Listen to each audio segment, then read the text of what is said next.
Female में mail आता है, वुमन में मैन आता है, शी में ही आता है। भाई साहब मतलब लड़कियां अधूरी है हम लड़कों के बिना। पत्नी के हाथ से बने खाने में विशेष स्वाद देखना चाहते हो तो इंतजार कीजिए उस दिन का जब उसके मायके वाले आने वाले हो। एक आदमी पौधों को पानी दे रहा था, तभी उसकी पत्नी आई। पत्नी, मैंने तुम्हारे मोबाइल में किसी का मैसेज देखा है, पौधों को पानी दे दो, फिर कुछ बात करनी है तुमसे। 3 दिन हो गए वो आदमी पानी का पाइप छोड़ ही नहीं रहा है। एक बुजुर्ग ऑपरेशन टेबल पे लेटे थे, बड़ा ऑपरेशन होने वाला था और ऑपरेशन उनका डॉक्टर दामाद करने वाला था। जब डॉक्टर दामाद ऑपरेशन थिएटर में आया तो बुजुर्ग ने बड़े प्यार से दामाद का हाथ पकड़ के कहा कि बेटा, मैं जानता हूँ कि तुम मुझे कुछ नहीं होने दोगे, पर अगर कुछ अनहोनी हो गई तो तुम्हारी सास तुम्हारे साथ ही रहेंगी, उसका ध्यान रखना। आगे बताने की जरूरत नहीं, ऑपरेशन सफल रहा। एक मुकदमे की सुनवाई होने जा रही थी, दोनों तरफ के गवाह भी पहुंच चुके थे। जज ने वकीलों को कार्यवाही बढ़ाने को कहा तो पहले वकील ने गवाह को पूछते हुए कहा, गवाह एक काफी बूढ़ी औरत थी। वकील ने उससे पूछा, क्या आप मुझे जानती है? बूढ़ी औरत, हाँ जानती हूँ अच्छी तरह से, मैं तो तुम्हें तब से जानती हूँ जब से तुम जवान हुए हो, और एक बात सच बोलती हूँ कि तुमने मुझे बहुत निराश किया। तुमने अपनी पत्नी से झूठ बोला, उसे धोखा दिया, लोगों को ठगा और उसकी पीठ पीछे बुराई की। तुम अपने आप को बहुत बड़ा आदमी समझते हो, पर तुम्हारे पास कभी भी दूसरों को देने के लिए इन 2 कौड़ी के पेपरों के अलावा कुछ नहीं है। हाँ, मैं तुम्हें जानती हूँ। ये सुन के वो वकील हैरान हो गया, उसे ये पता नहीं लग रहा था कि वो क्या करे। उसने दूसरी तरफ हाथ दिखाते हुए पूछा,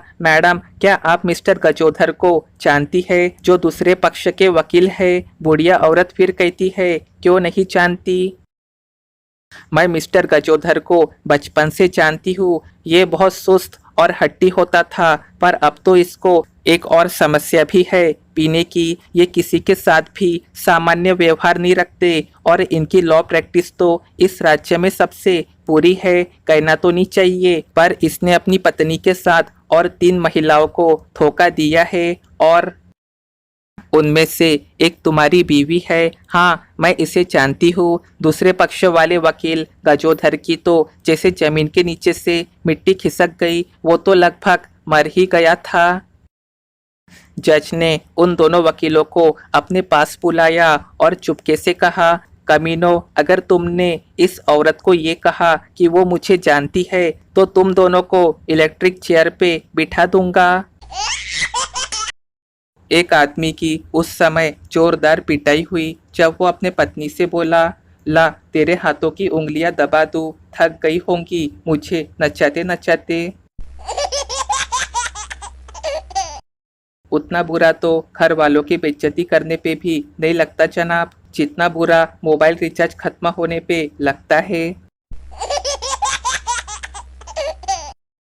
किसी को बताओ ब्रह्मांड में 500 अरब तारे हैं तो वो ये आसानी से मान लेगा, पर यदि उसे बताओ कि दरवाजे पे ताजा पेंट किया है तो वो नालायक उंगली लगा के ही मानेगा। अपने हेल्थ का ध्यान रखने वाले लोग ही शादियों में अपनी प्लेट को ठूस ठूस के भर लेंगे, बस पूड़ी की बजाय तवे की साथी रोटी लेंगे। हद है। अपने बहन से पानी का एक गिलास मांग लो, वो तुम्हारी 2 महीने पुरानी सारी गलतियां गिना देंगी, पर पानी नहीं देंगी। बॉस बोला, मैंने तुम्हें फोन किया, तुम्हारे बीवी ने कहा कि तुम बर्तन धो रहे हो, तुमने वापस फोन क्यों नहीं किया? कर्मचारी बोला, सर किया था, आपके बीवी ने बताया कि अभी आप खाना बना रहे हो। एक ट्रक के पीछे लिखा था, अगर खुदा ने चाहा तो मंजिल तक पहुंचा दूंगा। अगर नजर चुकी तो माँ कसम खुदा से ही मिला दूंगा। कुछ भी कहो, ये ट्रक वाले ज्ञान बहुत खतरनाक देते हैं। कुछ औरतें आपस में पति पत्नी के रिश्ते पर बात कर रही थी। थोड़ी देर सुन के एक बोली, अरे बहन, पता नहीं कुछ औरतें अपने पति की बुराई कैसे कर लेती है। अब मेरे वाले को देख लो, अकल के नाम का एक पैसा उसके पास नहीं, शक्ल राम ने दी नहीं, रंग ऐसा जैसे पैदा होते ही भट्टी में डाल के किसी ने भून दिया हो, और कंजूस तो इतना कि कच्छे भी सेकंड हैंड खरीद के पहनता है। खर्राटे इतने मारता है कि दिल करता है सोते ही नाक में मिट्टी का तेल डाल के आग लगा दो। पर बहन मजाल है जो आज तक मैंने उसकी बुराई की हो। जैसा भी है मेरा देवता है, मैं तो कभी नहीं करती उसकी बुराई।